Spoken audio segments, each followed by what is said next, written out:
Okay, so in the last segment, we talked about how in the mind of totality, everything is perfect all the time. Nothing is ever wrong or not good or whatever. But my question is, that sounds like the dumbest thing I've ever heard. How is it a perfect moment when a child in Pakistan gets killed by a drone strike because some greedy psychopath is making money on the bombs? Like, how is that a perfect thing?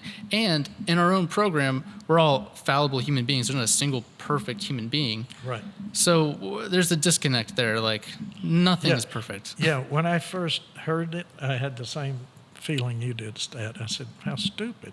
And of course, what I go to is child abuse or abuse of any kind, and or killings and murdering and stealing and the things that we describe as horrible and terrible and so on. Again, it takes a while, and I don't really, it's still difficult for me to say it's perfect. And what I say, all the conditions are there for this to happen. Well, that's the answer. If all the conditions were there, meaning what you just described, then it must occur. The murder, the stealing, all the unkind words, but also all the kind words and all the things. Those are all aspects of this vibrating harmony and totality.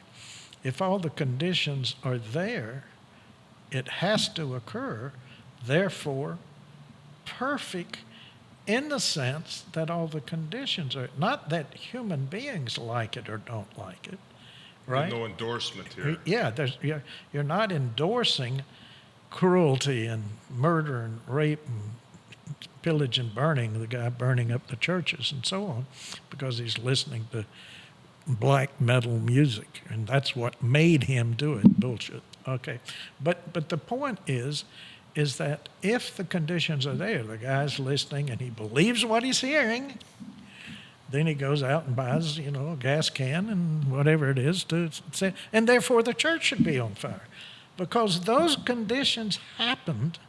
It's like dropping.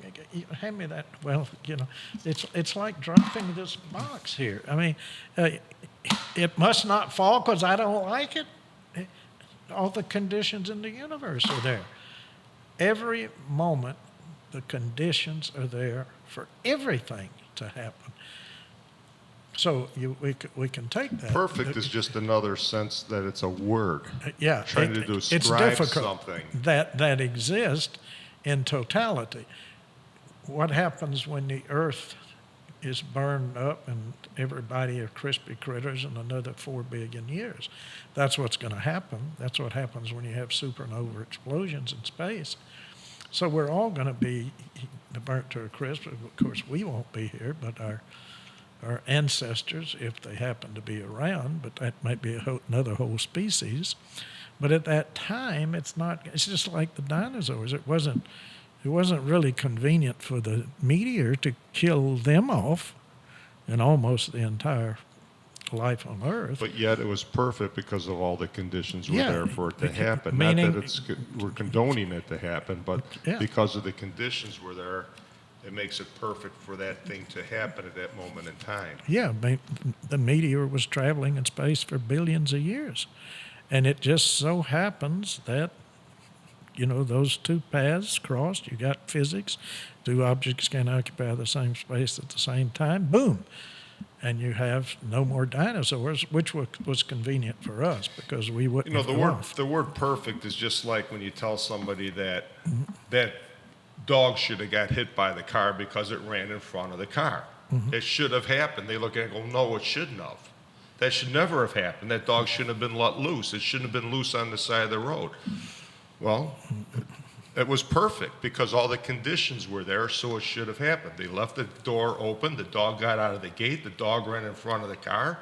If one of those conditions had changed, then the dog would still be breathing and you'd be happy. But it's like with anything. If you made a Stradivari violin and you're trying to make a copy, assuming you think the Stradivarius is perfect, then when you're making it, somebody will come along and say, yours isn't perfect because it doesn't match this. Well, it's perfect in what you did, and it couldn't have been any different because you made it that way. It didn't match maybe the Stradivarius, but it matched what you could do at that moment in time. So it's always the conditions. That's the creation of perfect, not good or bad, right or wrong. It's conditions. Now, we don't like a lot of those conditions, but there are a lot of conditions we do like. In sports, I mentioned, the Virginia people were tickled. The referees missed the double dribble. Of course, and it was perfect for them, not so much for us Auburn fans. But so again, it gets back to our mind and what we say about this vibrant harmony of the universe. Language. If we don't like it, it mustn't exist when all the conditions are there for it to exist. And that's the perfect. And I agree with you, Stan. I don't like the word because the word doesn't describe it any more than love describes the harmony and so on. You could say harmony was love, or you could say it was God, you could say it was whatever. But that was the Einstein God was harmony. So what do we do with this limitation created by language? How do we navigate a wordless existence? I'll tell you very, very, very simply. Dogen said it 2,000 years ago, never believe anything you think. It's kind of hard. So what? Hold it lightly. Yeah, hold it. Never believe it. Hold it very lightly. Hold it lightly. It just seems to go against human nature. It does go against human nature. How many people are happy and content and peaceful?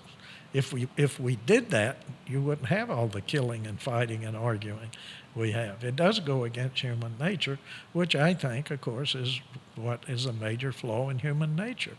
If there was a kind God, he would have made us more rational and sane. Of course, I don't think there is a personal God, just like Einstein and Spinoza and most of the scientists believe.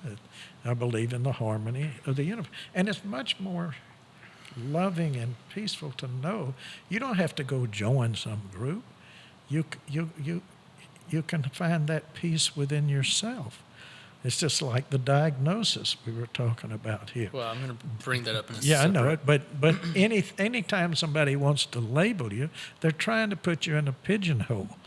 And don't put yourself in a pigeonhole. If you don't believe you're there, you're not going to be surrounded by those walls. If you do, then you're stuck.